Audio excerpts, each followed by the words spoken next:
target paling akhir atau waktu paling akhir gitu maksimal begitu kapan kita akan melihat pulau kita ini menyala begitu. Kalau kita target Pak, kita katakan di awal target kami itu tahun kemarin Pak. Targetnya di akhir tahun kemarin. Jika kemarin saya berkunjung ke PLN Pamekasan, jadi untuk membahas tentang listrik gilir aja, hari ini saya berkunjung ke kantor DPMD Sumeneb dan alhamdulillah ditemui langsung oleh Pak Kadis, Bapak Muhammad Ramli. Dan tentu Pak, yang menjadi pembahasan kemarin, di akhir pembahasan kami ada dua hal yang kemudian belum dianggap selesai oleh pihak PLN. Yang pertama, model kerjasama antara Pemkab dan PLN, karena asetnya milik Pemkab Pak ya. Yang kedua, pengetesan mesin genset. Katanya belum pernah dilakukan sama sekali selama 2019 dipasang waktu itu. Nah tentu itu persoalan pertama Pak ya. Jadi persoalan utama kita yang akan dibahas itu. Jadi tentu Bapak bisa memulai dari mana saja tentang listrik gilir aja ini begitu. Baik, terima kasih. Jadi masalah listrik ini di Kabupaten Sumeneb khususnya di Kepulauan, ikhtiar Pemkab Sumeneb sudah luar biasa untuk bisa bersinergi sejalan dengan program nasional yakni Indonesia Terang. Dan itu sudah kita tunaikan baik lewat swadaya APBD sendiri maupun sebagai wujud sinergi dengan pihak PLN yang memang lembaga yang berwenang di urusan kelistrikan ini. Khusus Giliraja sama dengan pulau-pulau yang lain, bahkan ketika bicara waktu memulainya justru lebih ini tidak kalah awal berangkat atau prosesnya seperti di Pulau Raas dan pulau-pulau yang lain di kepulauan itu. Baik, khusus Giliraja di 6 tahun terakhir dari sekarang kita terus melakukan pengadaan untuk kesiapan sarana prasarana lewat dana APBD. Lewat dana APBD. Dan memang target kita adalah di tahun 2020 malah untuk bisa nyala targetnya.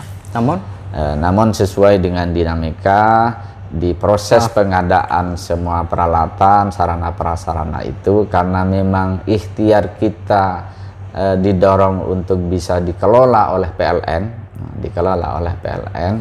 kita terus koordinasi intens dan sampai harus geser ke tahun 2021.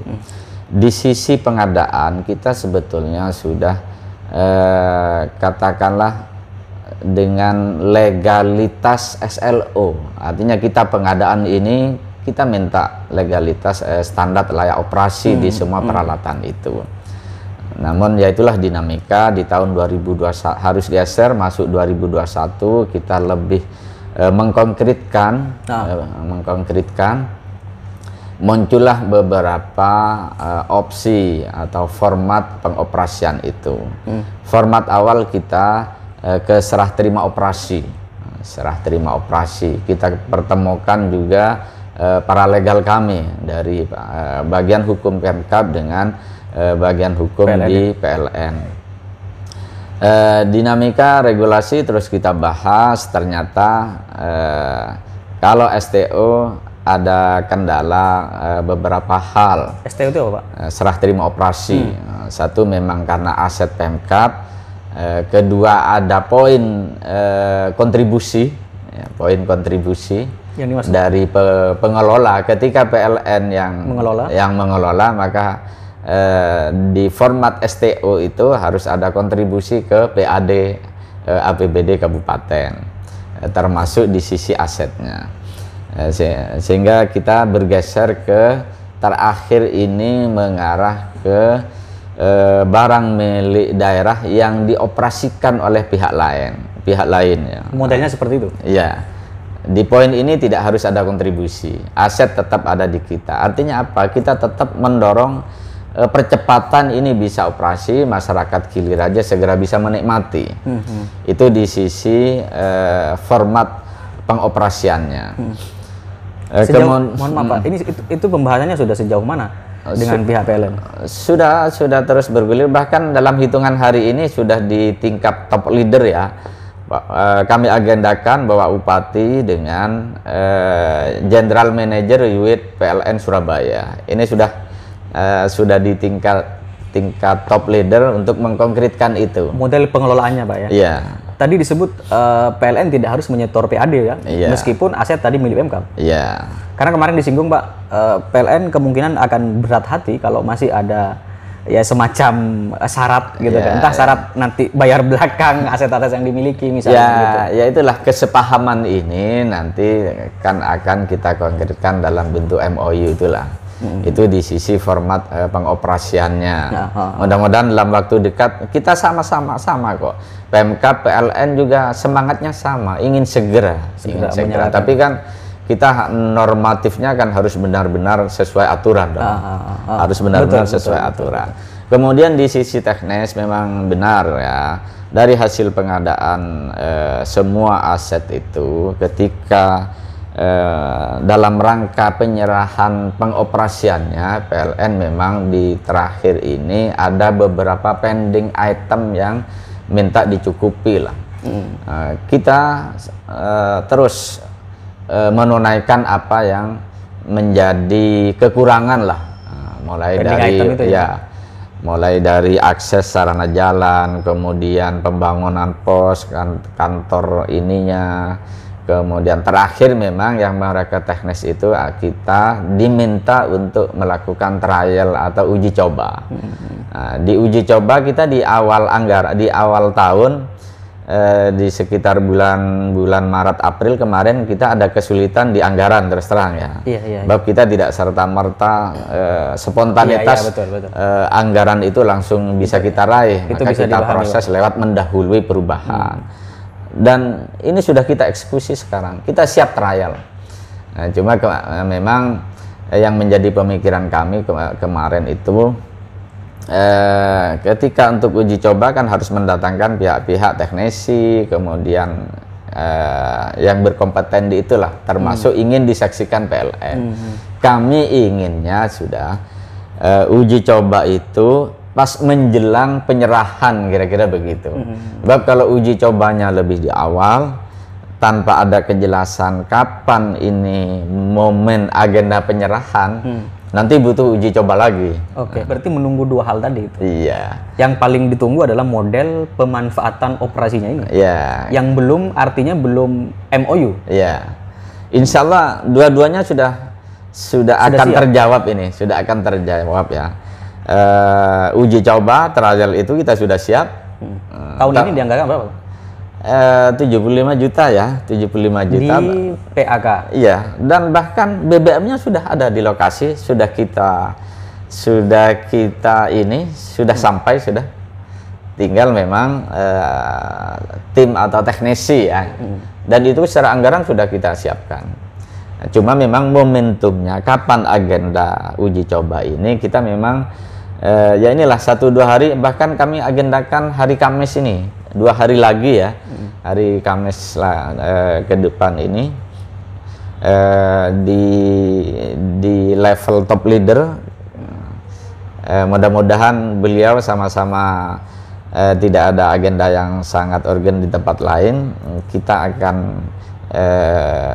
ada pertemuan Pak Bupati dengan JM UIT Surabaya itu, yang salah satu poinnya adalah mengarah kepada format pengoperasian ini, format pengoperasian yang niatan kami mudah-mudahan nanti bisa menjadi satu kesepakatan di besok lusa ini, yakni barang milik daerah yang dioperasikan oleh pihak lain. Pihak lain memang dinamikanya muncul, pihak PLN informasinya mengarah ke penyedia lain, terutama di anak perusahaan PLN misalnya, atau bisa sajalah nantilah itu tentang siapa pengolahnya. PLN kan di sisi teknis pelayanan saja, di pelayanannya.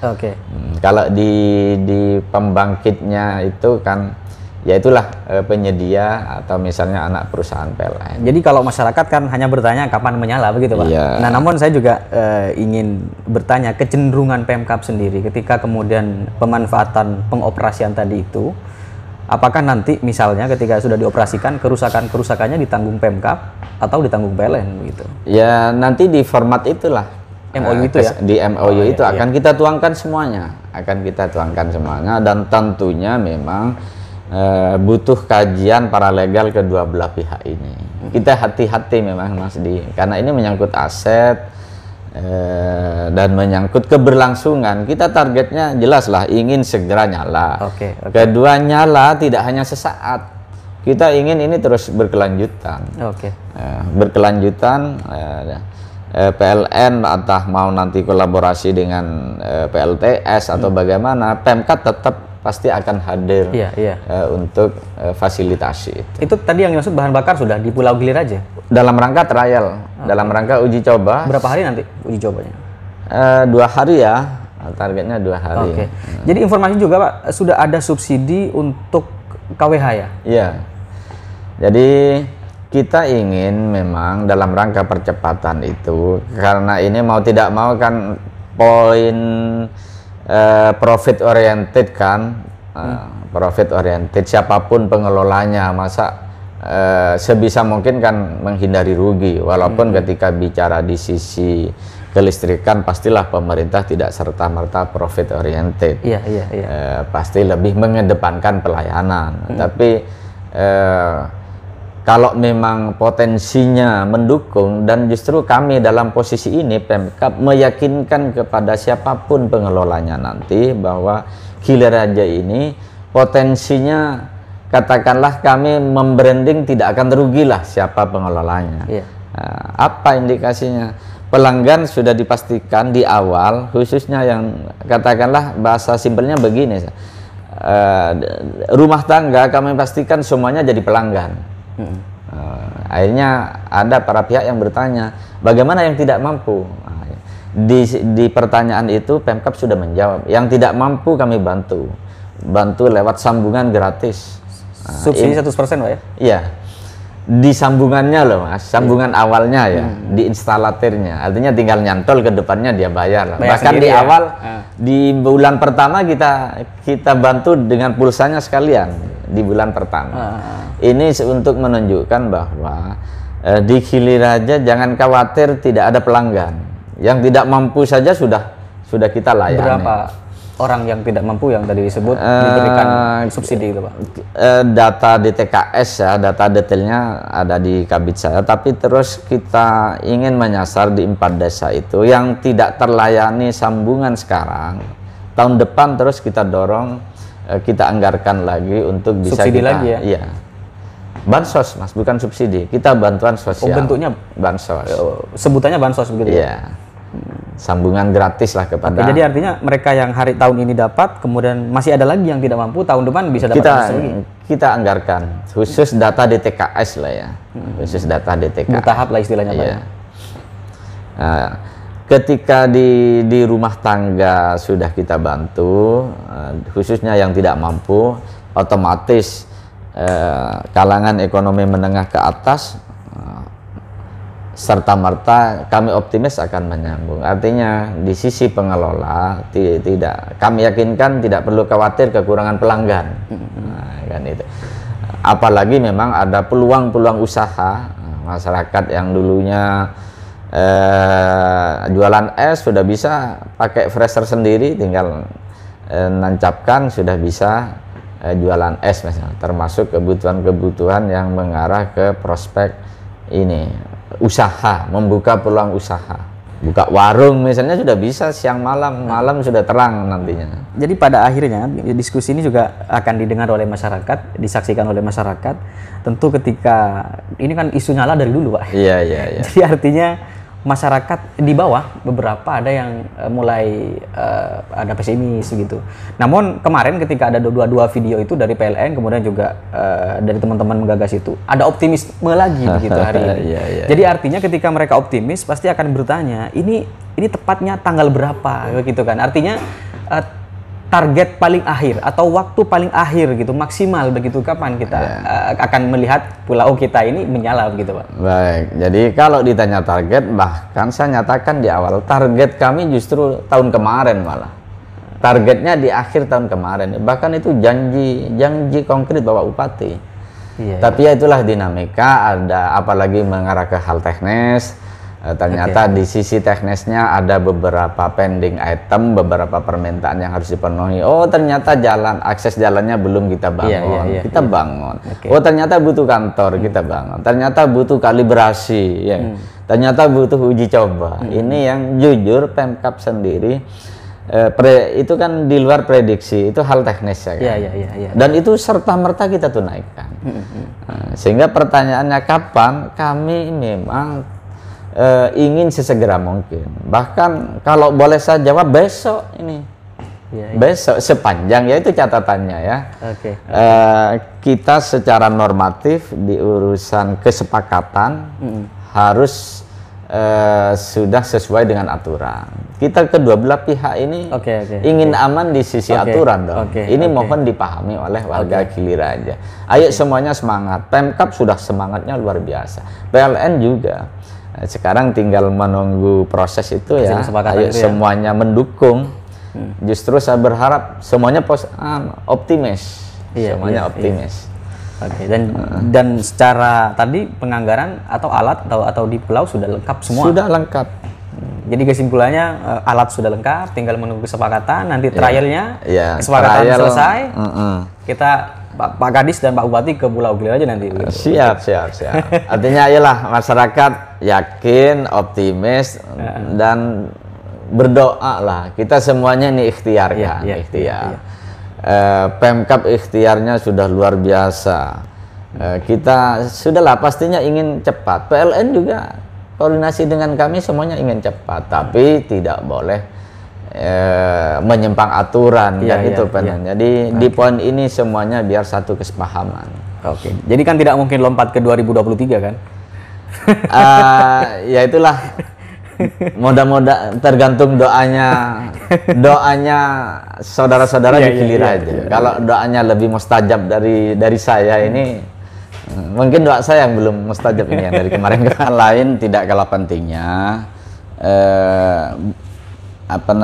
Butuh partisipasi semua pihak, terutama dari masyarakat warga Gili Raja dalam rangka pemanfaatan nanti ketika sudah tidak hanya ketika nyala, bahkan dalam rangka nyala, termasuk dalam rangka uji coba nanti, biar bisa meyakinkan kepada pengelola PLN. Partisipasi pastilah jaringan ini harus aman, diantaranya ketika di jaringan butuh aman dari nyangkut pohon. Ada warga yang punya pohon, harus ada kerelaan. Sebab tidak ada poin ganti rugi di sini. Jadi harus rela ditebang, dipangkas. Kemudian kalau toh memang mau bersaudara, koordinasi saja dengan PLN, sebab itu berbahaya ya. Jadi partisipasinya memang dalam rangka keberlangsungan ini, termasuk biar tidak membahayakan. Itu yang pertama. Yang kedua bisa dalam rangka pengembangan. Tidak menutup kemungkinan, bahkan saya optimis ke depan akan banyak penambahan tiang-tiang. Ketika PLN atau pengelola nanti harus ada pengembangan nambah tiang, jadi inilah butuh kerelaan, partisipasi, lahannya, tanahnya siap ditancapi. Tidak ada poin ganti rugi. Wow, nancapnya di tanah saya, orang lain yang akan menikmati. Ini kadang yang pemikiran yang orientasinya tidak berpikir untuk kepentingan Gili Raja. Jadi ya poin partisipasi di situ, di samping memang kepatuhan terhadap ketentuan-ketentuan teknis PLN ya. Misalnya main nyambung secara ilegal, main nyantol, janganlah. Ini justru di samping membahayakan, pasti akan merusak citra Gili Raja lah. Sampai saat ini warga Gili Raja luar biasa, jangan dirusak dengan perilaku dan citra yang jelek misalnya. Saya tidak berprasangka buruk, tapi memang harus saling mengingatkan di awal ini. Terima kasih telah menyempatkan waktu menerima kami. Karena saya juga orang pulau, Pak. Meskipun YouTuber ini orang pulau, Pak. Jadi kontennya memang disusupkan konten-konten Gili Raja. Terima kasih.